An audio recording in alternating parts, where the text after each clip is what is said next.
Hello children, now we are going to continue with our concept of circles. I am sure you are perfect with the first part and second part. You must have referred all the formulae. Now let us try to do some additional concept in part 3. Now, if there is a circle whose equation is s is equal to 0 and x1, y1 is the midpoint of the chord. If I want to find the equation of chord, then the formula is S1 is equal to S11. Alright, how do I write? I'll say the equation of chord of a circle S is equal to 0 with x1, y1 as its midpoint, with x1, y1 as its midpoint is S1 is equal to S11. Alright, so whenever the midpoint of the chord is given to you, you can directly find the equation of the chord. Earlier I have given to you one more formula. I hope you remember. If two endpoints of the chord are given to you, then how do you find S1 plus S2 is equal to S12? Mind you, this is different and this is different. This is when two endpoints of the chord are given to you, you will apply the formula. And when endpoints are given to you, you can directly apply the 2-point form. But if you want to involve circle, then you have to apply this formula. Similarly here, if only this point is given to you, you can find the formula directly. S1 is equal to S11 and get the equation of the chord. Otherwise, how do you get the equation of chord? Very simple. See, you know there is a circle equation given to you. For this circle, you find the center. Once you know the center, midpoint is P. Right, midpoint is given to you, center is given to you. With the help of center, you find the slope of CP. Once the slope of CP is found, its perpendicular AB slope can be found. So perpendicular slope is there, point x1, y1 is there, and you can apply the 1-point form. Y minus y1 is equal to m into x minus x1. Like that also you can find the equation of the chord. But there is a procedure for it, and if the circle is equation is given to you and point is given to you directly, apply the formula. Alright, so this is how you will find. Now there is something apart from the finding the equation of the chord, there is something called as finding length of chord. Very frequently you get questions on that, length of the chord. Now you please try to understand, if there is a circle and you have a chord. This is the center of the circle. The perpendicular distance from the center to the chord AB, the perpendicular distance from the center to the chord AB is P. And the radius of the circle is R, and the radius of the circle is R, then the length of the chord AB, then the length of the chord AB is equal to 2 into under root of R square minus P square. What is this? This is the formula to find the length of the chord. I repeat, if R is the radius of the circle and if P is the perpendicular distance from center of the circle to the chord, then the length of the chord is given as 2 into under root of R square minus P square. How do you determine R? We have a formula for radius, under root of G square plus F square minus C. How do you find the perpendicular distance? Let us say C is x1, y1 and the equation of line is AX plus BY plus C is equal to 0. In your straight lines, how do you find the length of the perpendicular? Length of the perpendicular is found by the formula modulus of AX1 plus BY1 plus C by under root of A square plus B square. So through this formula, you find this P, length of the perpendicular. Through the formula, R is equal to under root of G square plus F square minus C. You find the radius. Once you know radius and perpendicular distance, simply apply into this formula. What you get is a length of the chord. Right? These two are two very, very important conceptual problems I want you to go through. Now, I want you to pause, copy this stuff, make sure that you draw the diagrams, and then we'll go for the next very important concept called as relative position between the two circles and the common tangents. Alright. Yes, children. Some interesting part we are going to cover today. Relative positions of circles. Now what is this stuff? Okay. Lot of things are interlinked to this relative positions of the circles. Now, if I say if D is the distance between, two centers this is the distance between two centers, and R1, R2 are the radii of two circles, and if now these are the conditions you will come across, and if D is greater than R1 plus R2, then what kind of figure you are going to get? If D is equal to R1 plus R2, then what kind of figure you are going to get? If D is less than R1 plus R2, then what kind of figure you are going to get? Again you will get is equal to, if D is equal to R1 minus, or you can say R1 difference R2, right? What kind of figure you are going to get? And if D is still less than the difference of two radii, what kind of figure you are going to get? So altogether 1, 2, 3, 4, 5 different figures we are going to get, and those figures are very important, and in future when I deal a concept called as common tangents, this will be helpful to us. Now if D is the distance between two centers and you get this condition, then one circle will be here, one circle will be here, and the relative positions will be like this. This is called the distance between two centers. What is this? This is the radius, this is R2. Alright. If D is greater than R plus R2, this is the position you will get, and you will say circles do not touch or intersect each other. This is the comment you will write. And if D is equal to R1 plus R2, this is the first circle, this is the second circle, right? This is R1 and this is R2. If you add these two, you are getting just equal to D. So you will get circles touch each other, but more specifically touch each other, you write the word externally. Circles touch each other externally. Why externally? Because if I draw this, D is equal to R1 difference R2, right? Now this is R1 and from here to here it is R2, and दोनों का difference, the distance between these two is D.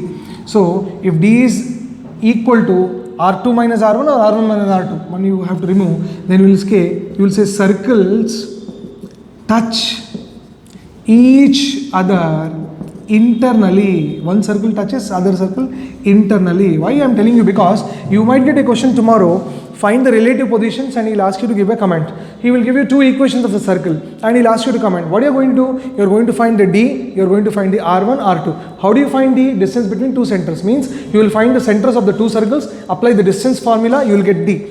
Apply the radius formula, you will get R1 and R2. Once you know D, R1, R2, compare where your condition lies. Once you compare and get the formula or get it right, you can check whether that is internally touching or whether that is externally touching or they are not touching, isn't it so?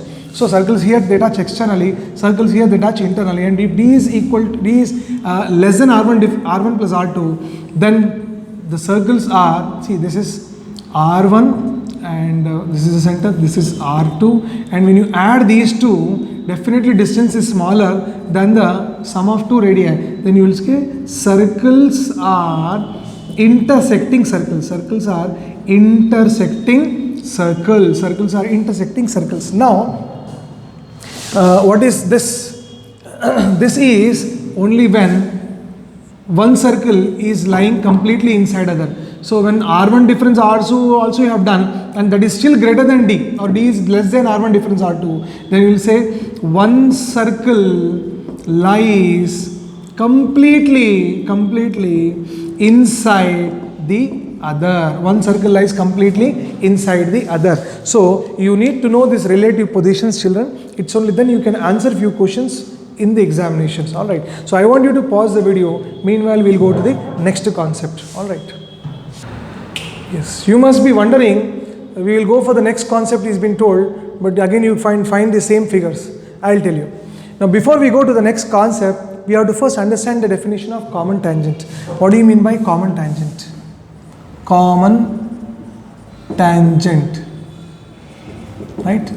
If a line touches more than one circle, then it is called common tangent. If you touch only one circle, it is just a single tangent. More than one circle it is touching, then it is called common tangent. Now let me draw a rough diagram. There is a tangent, it touches this circle, it also touches this circle, it also touches this circle, like this. Now you can see intentionally I have drawn two circles this side, one circle that side. Now, if I don't bring this into the picture, you can see that these two circles are touching from the same side of the tangent. These two circles are touching from the same side of the tangent. It is called direct common tangent. What is the definition of direct common tangents? If the two circles touch, I will write for you. Direct common tangent. Direct common tangent. Right? If the two circles, it can be more than two also, if the two circles lie on same side of a tangent, then they are called it is called direct common tangent. Then the tangent is called direct common tangent. So here in this case, this is a direct common tangent. Now there is a circle here, there is a circle here, I draw a line here. Now what is this? This line is touching such that two circles are on the either side. Then what is it called as? It is called as transverse common tangent. Transverse common tangent. How do you define? If two circles, see here instead of lie you use the word touch, right? That is more correct. Now if two circles touch on either side of a tangent, if two circles touch on either side of a tangent, it is called transverse common tangent, right? So are you clear with the definition of direct common tangent and a transverse common tangent? Now you must be wondering why these figures were not removed. Let me help you. Now I want you to write the number of direct common tangent for this condition, number of transverse common for this condition, and common tangents. You know, transverse common tangent plus direct common tangent will be equal to common tangent. Now see here, for this case when d is greater than r1 plus r2, I can draw this tangent. What kind of tangent is this? Two circles are on the same side. First direct common tangent, second direct common tangent. Any other direct common tangent? No. So how many direct common tangents? Two. Can I draw a tangent like this? Yes. One transverse common tangent. Can I draw a tangent like this? Two circles on the either side. So how many transverse common tangent? Two. Total 2 plus 2 is equal to what? 4. So TCT plus DCT is equal to CT, right? So this is the figure. Now why I'm asking you, because tomorrow in the examination he may ask you find the number of transverse common tangents. How do you find the number of transverse common tangent? Only when you know the relative positions. How will you know whether what their relative positions is? Based on the value of D, R1 and R2. How do you find D? D is the distance between two centers. R1 you know the formula. So like that, when you know these things, you can determine how many transverse common tangents are there or how many direct common tangents are there. Now for this, how many direct common tangent? One direct common tangent, second direct common tangent. DCTs are how many? 2. TCTs are how many? TCTs means what? How will you draw? You cannot draw in between. I will draw like this. Can you see? Two circles are on the either side. So this is what? Transverse common tangent. One transverse common tangent. And how many common tangents? 2 plus 1? 3. Alright. Now, what is this? Direct common tangent. Direct common tangent. How many direct common tangents for this figure? 2. How many transverse common tangent you can draw? Just check how many you can draw. Nothing. 0. So how many common tangents are there? 2. Now here, I can draw one tangent like this. How many direct common tangents you can draw? 1. How many transverse common tangent you can draw? Nothing. How many common tangents you can draw? 1. Now here, can you draw any direct common tangent? No sir. Transverse common tangent? No sir. So is there any common tangent? No sir. So DCT is equal to 0. TCT is equal to 0. CT is also equal to 0. You see how things are gradually decreasing. 4, 3, 2, 1 and 0. That's why I have kept these things in order. Please do remember, and these kind of questions also you will come across in the examinations. So kindly pause the video, draw these figures again and please maintain this table. Meanwhile, we'll go for the next concept. External similitude, children. And there is one called as internal similitude. Now what is this? He may ask you to find similitude. Find external similitude for the two circles, or find internal similitude for the two circles. Now external similitude is nothing but point of intersection of direct common tangents. Point of intersection of direct common tangents is called external similitude. So obviously point of intersection of transverse common tangent. What transverse common tangent is, you know. So point of intersection of transverse common tangent is called internal similitude. Now this is a circle, this is a circle, this is a transverse common tangent, this is another transverse common tangent, these two are intersecting here. Now this is called internal similitude. Now this is a circle over here, this is a circle over here, this is a direct common tangent, this is also a direct common tangent, these two are intersecting here. What is it called as? External similitude. So that was the definition. If somebody is asking you what is external similitude, it is the point of intersection of direct common tangent. What is internal similitude? Point of intersection of transverse common tangent. But in the examination he will ask you to find the point. How will you find the point? Now let me tell you, if, right, this is x1 y1 r1, this is x2 y2 r2, right, then external similitude is given by the formula r1 x2 minus r2 x1 by r1 minus r2, r1 y2 minus r2 y1 by r1 minus r2. Now how will I explain?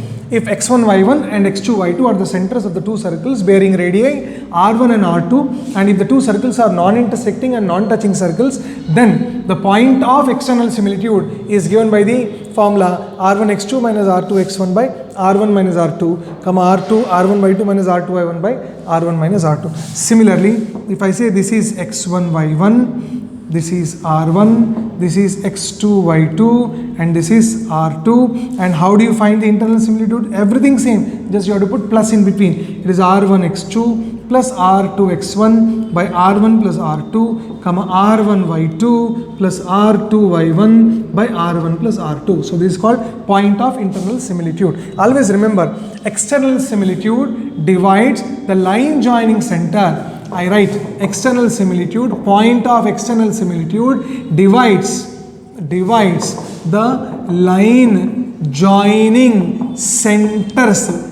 joining centers externally in the ratio of r1 is to r2. Similarly, what will you write? The point of internal similitude divides the line joining